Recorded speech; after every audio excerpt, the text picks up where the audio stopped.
성경 말씀 요한복음 17장 24절을 한 절만 봉독합니다. 요한복음 17장 24절입니다.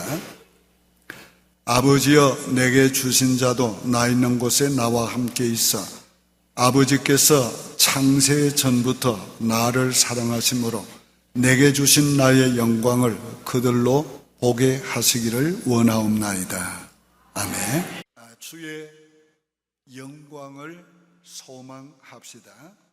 우리의 소망은 이 땅에 있는 것이 아닙니다.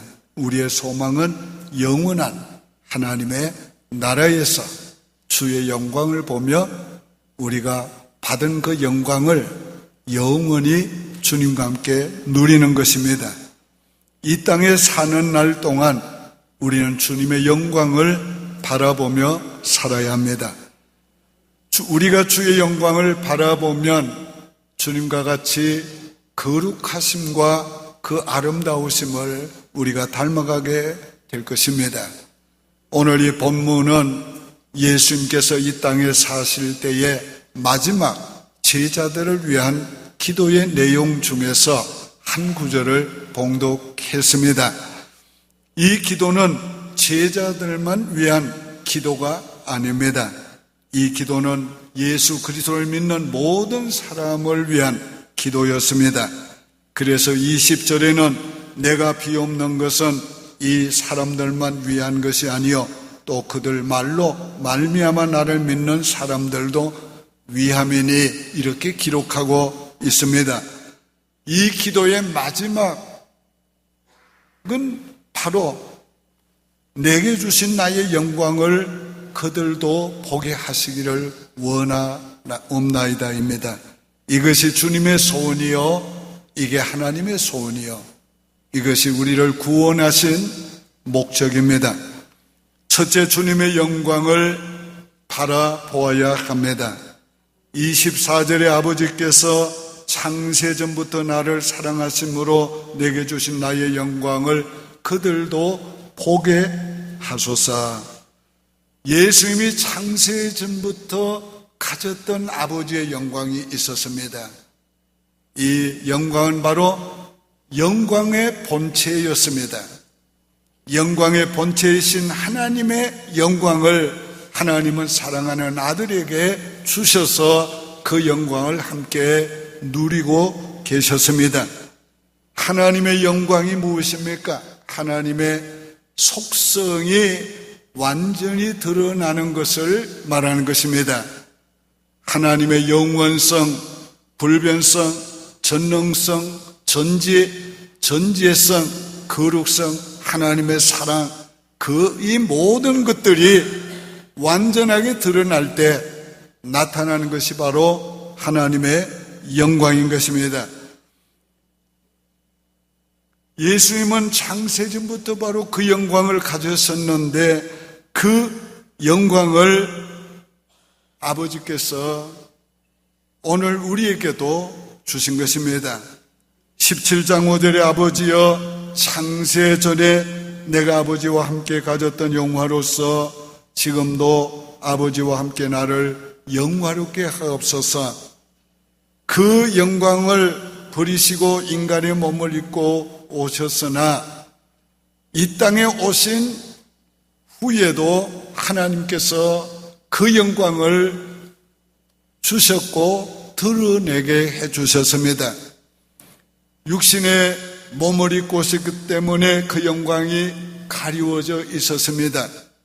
만약에 그 영광이 육의 몸으로 가리워져 있지 않았다면 아무도 그 영광을 앞에 설 수가 없었고 그 영광을 바로 볼 수가 없었습니다. 그러나 가리워져 있었기 때문에 그 앞에 설 수 있었고 그 영광을 볼 수가 있었던 것입니다. 그러나 사람들은 어두워서 참 빛이 왔어도 그 빛을 알지 못하였고 영접지 아니했다고 했습니다. 그러나 영접하는 자, 곧 그 이름을 믿는 자에게는 하나님의 자녀가 되는 권세를 주시고 하나님께로부터 다시 나게 해 주셔서 그 영혼이 예수님과 같은 영혼이 되고 마침내는 그 육체까지 예수 닮은 영광스러운 몸을 입게 만들어 주셨습니다. 예수님께서 이 땅에서 그 영광을 드러내신 것이 바로 변화산에서였습니다. 예수님이 새 제자를 다리시고 변화산에 올라가셨을 때에 예수님이 변형이 되셔서 그 영광의 본체를 드러내셨습니다. 그 얼굴이 해와 같이 빛나고 그 옷이 빛과 같이 휘어졌습니다. 그뿐만 아닙니다. 모세와 엘리야가 함께 나타나셔서 그 영광을 드러내셨는데 그 영광을 보면서 베드로는 너무 황홀감에 빠져서 그는 주님께 이렇게 말했습니다. 주님이 원하시면 우리가 여기에 초막셋을 짓되 하나는 주를 위하여, 하나는 모세를 위하여, 하나는 엘리야를 위해서 하겠습니다. 그러나 저는 자기가 무슨 말을 하는지 알지 못하고 했다고 그랬습니다. 주님의 영광에 압도당한 것입니다. 주님의 그 영광 앞에서 자기 자신을 잃어버릴 만큼 그 영광의 아름다움이 그렇게 빛난 것입니다. 오늘 여기에 모세와 엘리야가 나타난 것은 모세는 율법의 대표자로 나타났고 엘리야는 선지자의 대표로 나타났습니다. 이 두 분이 나타나서 예수님의 장차 있을 죽음과 죽음 후에 부활하실 영광에 대해서 말씀을 나누었다고 성경은 그렇게 기록하고 있습니다. 구약의 모세의 율법도 오실 예수 그리스도를 나타내기 위해서, 증거하기 위해서 몽학 선생으로 주신 것이고, 선지자들이 예언한 모든 말씀도 바로 예수 그리스도를 증거한 것입니다. 예수님 말씀하시기를 너희가 이 성경을 영생을 얻는 줄 알고 상고하거니와 이 성경이 바로 내게 대하여 말씀하신 것이라고 했습니다. 베드로는 이때에 체험한 그 영광스러운 체험을 일생 동안 잊지 못했습니다. 그는 그때의 그 감격을 베드로 후서를 쓰면서 이렇게 기록하고 있습니다. 우리 주 예수 그리스도의 능력과 강림하심을 너희에게 알게 할 것이 교모히 만든 이야기를 따른 것이 아니요 우리는 그의 크신 위엄을 친히 본지라. 지극히 큰 영광 중에서 이러한 소리가 그에게 나기를 이는 내 사랑하는 아들이요 내 기뻐하는 자라 하실 때에 그가 하나님 아버지께 존귀와 영광을 받으셨느니라. 오늘 이때의 이 감격을 함께 보고 느꼈던 요한도 그때의 감격을 잃지 않고 요한복음에서 이렇게 기록합니다.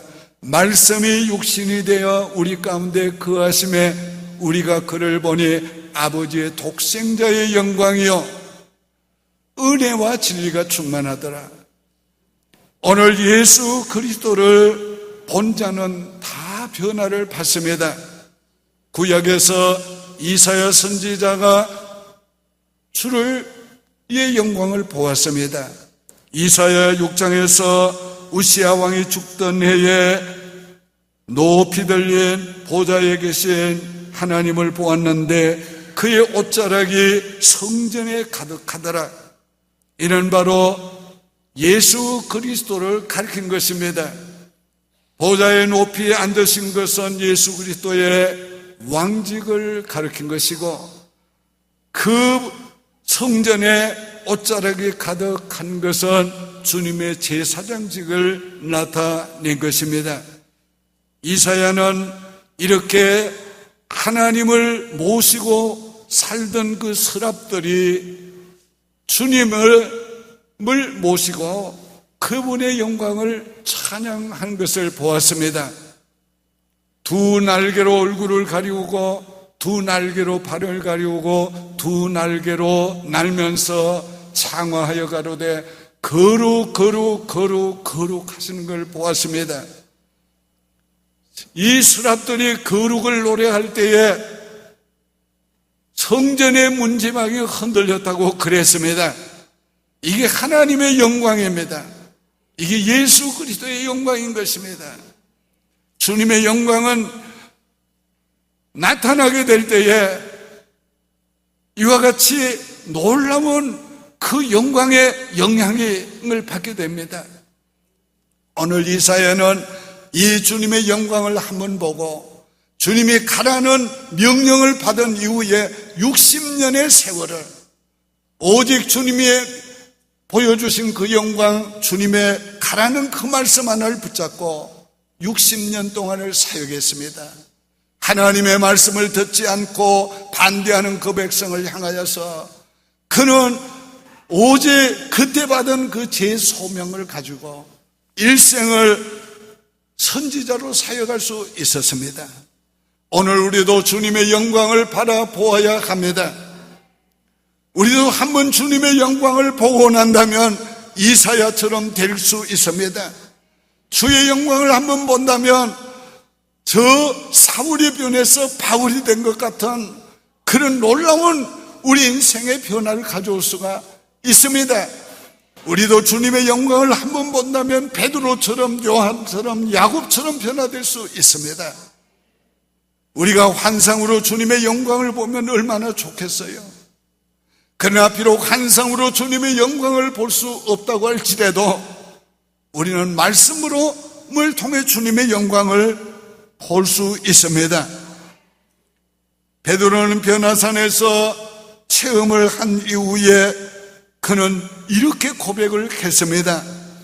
베드로후서 1장 19절에 또 우리에게는 더 확실한 예언이 있어 어두운 데를 비추는 등불과 같으니, 오늘 우리에게는 눈으로 본 환상보다가 더 확실한 예언이 있습니다. 오늘 우리는 이 예언의 말씀을 통해서 주님의 영광을 볼 수가 있습니다. 우린 예언의 말씀을 통해서 주님의 영광을 보아야 합니다. 주님의 말씀이 뭐라고 했습니까? 예수 그리스도에 있는 영광. 오늘 그 영광을 우리가 말씀을 통해서 보고 우리도 그 영광에 압도당하고 그리고 영광의 주를 늘 바라보면서 우리가 신앙생활을 해야 합니다. 주님의 영광을 바라보면 주님을 닮아갑니다. 그의 거룩하심과 그의 사랑하심과 그의 아름다움을 닮아가게 됩니다. 주님의 영광을 바라보면 세상 영광을 하잘것없이 여기게 됩니다. 주님의 영광을 바라보게 되면은 그 영광이 주는 기쁨과 감격과 소망이 우리로 하여금 행복한 인생이 되게 만들어 줍니다. 주님의 영광을 바라보면 세상을 이길 담력을 얻습니다. 주님의 영광을 바라보면 고난 가운데서도 기뻐하고 즐거워하며 주를 섬길 수가 있게 됩니다. 스데반이 돌에 맞아 순교하면서도 보좌 우편에 서신 예수를 바라보고 그 얼굴이 천사의 얼굴처럼 빛났다고 그랬습니다. 이게 바로 주님의 영광입니다. 주님의 영광을 바라보시길 바랍니다. 그러면 우리가 슬픔을 이길 수 있습니다. 고난을 이길 수 있습니다. 현재 받는 고난과 장차받을 영광이 비교할 수 없는 것을 알게 되고 우리가 고난도 달게 받을 수가 있게 되는 것입니다. 우리 교회 80년대에 가장 많이 부른 복음 찬송가 중에서 눈을 들어 눈을 주님께 돌려 그 찬란한 얼굴 보라. 주의 은혜와 영광에 비답해 세상 근심이 사라지네. 이 찬양 참 많이 불렀습니다. 이 찬양 부를 때 눈물도 많이 흘렀고 이 찬양 부를 때에 정말 새 힘을 얻었고, 이 찬양 부를 때에 우리의 아픔과 슬픔이 가시는 것을 많이 경험했습니다. 주님의 영광을 바라보시기를 바랍니다. 주님의 영광을 찬양하시기를 바랍니다. 그러면 우리도 영광스러워지는 것입니다. 두 번째로 영광스러운 자신을 바라보시기를 바랍니다.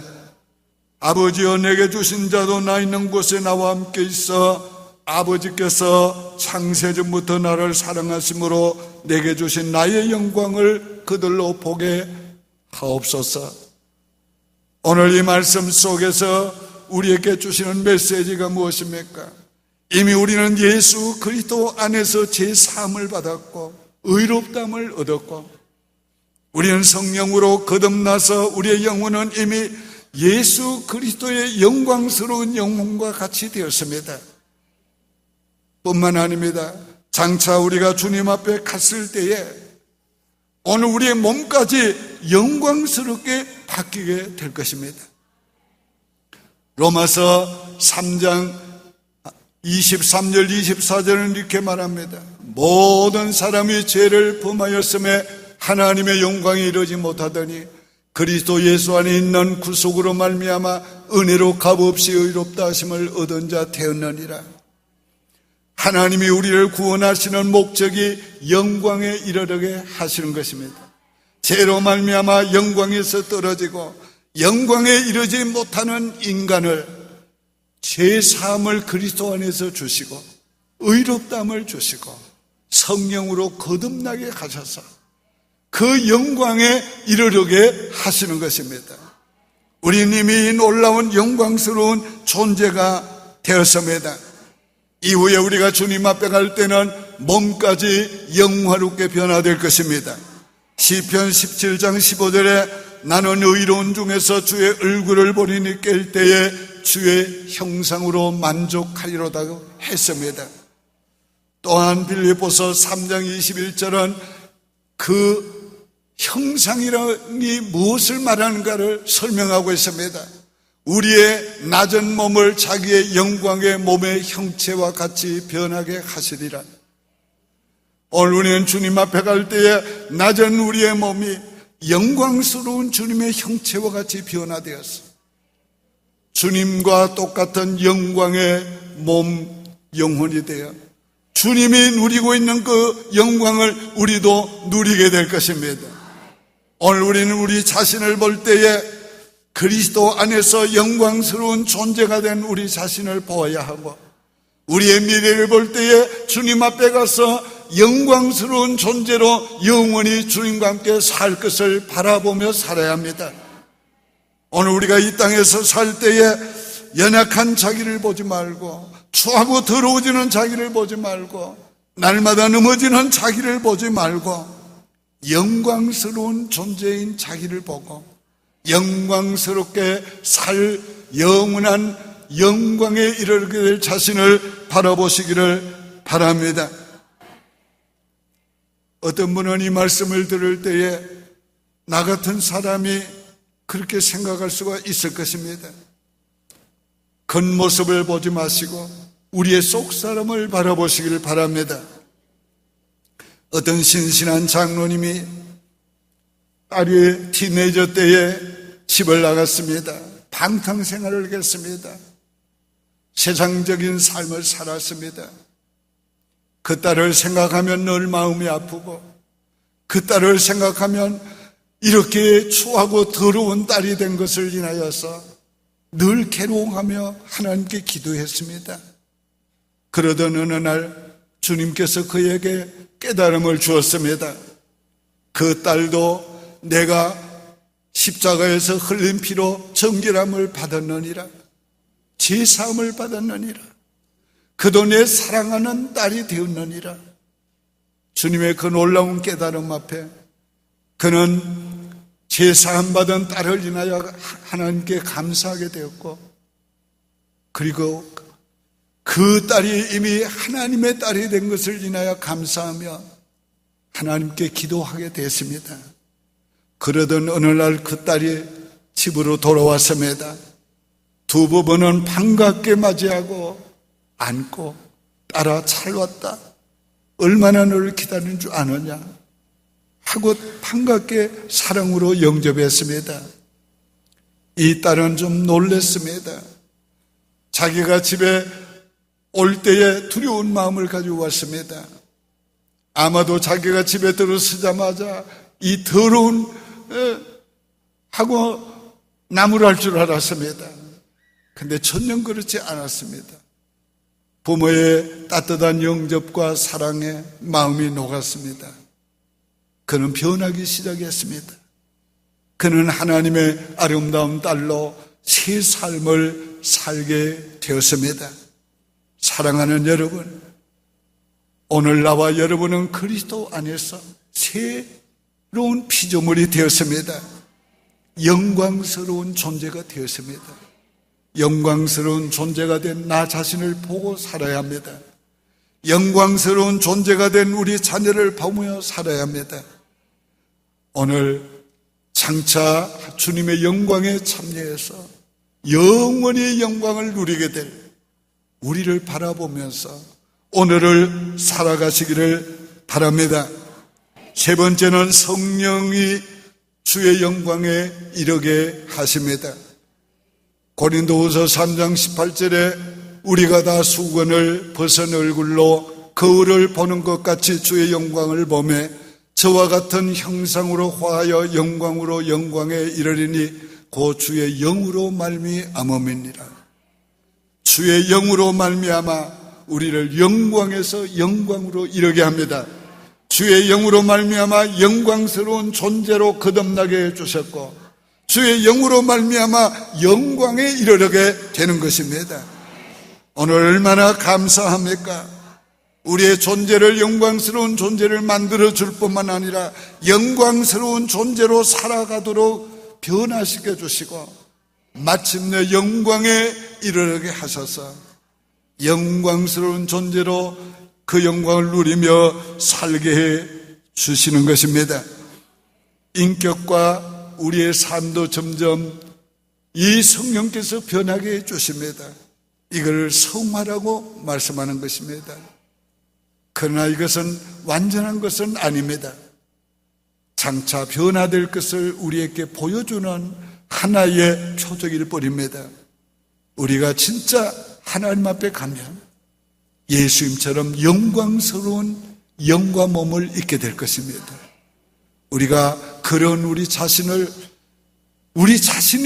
이루는 게 아니고 바로 성령께서 이루신다는 걸 믿고 우리는 성령님을 의지하고 살아야 합니다. 하나님의 사랑이 얼마나 큰지요. 하나님의 모든 걸 다 해주시고 마침내는 네 믿음이 크도다. 네 믿음이 너를 구원했다고 해주신 겁니다. 얼마나 감사합니까? 영광스러운 존재가 되게 하신 성령님께서 그 영광에 이르게 하실 것을 믿고 넘어져도 일어나시길 바랍니다. 추워져도 다시 깨끗이 회개하시고 새로워지기를 바랍니다. 영광스러운 존재답게 살기 위해서 우리의 생각을 바꾸고 우리의 은혜를 바꾸고 우리의 삶을 날마다 새롭게 하도록 힘쓰시기를 바랍니다. 사람은 바라보는 대로 되어갑니다. 영광스러운 주님의 얼굴을 바라보면 우리도 영광스러워져 갑니다. 영광스러운 자기의 존재와 미래를 바라보면 우리가 점점 더 영광스러워지는 것입니다. 오늘 저와 여러분은 바로 영광의 주를 소망하며 살아야 되겠습니다. 결론적으로 말씀을 맺습니다.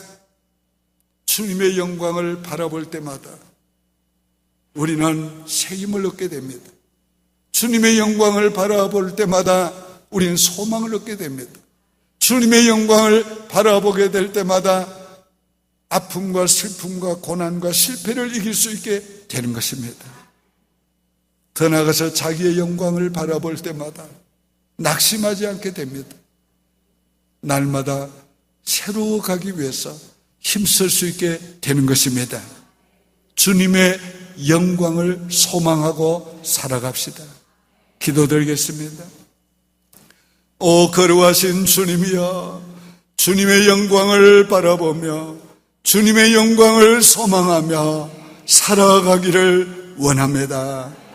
오 주여, 영광스러운 우리 존재를 바라보며 그 영원한 영광을 누리게 될 그 소망을 가지고 오늘을 살아가기를 원합니다. 우리 모든 성도들 주님의 영광을 소망하며 살아갈 수 있게 도와주옵소서. 예수님의 이름으로 축복하며 기도하옵나이다. 아멘.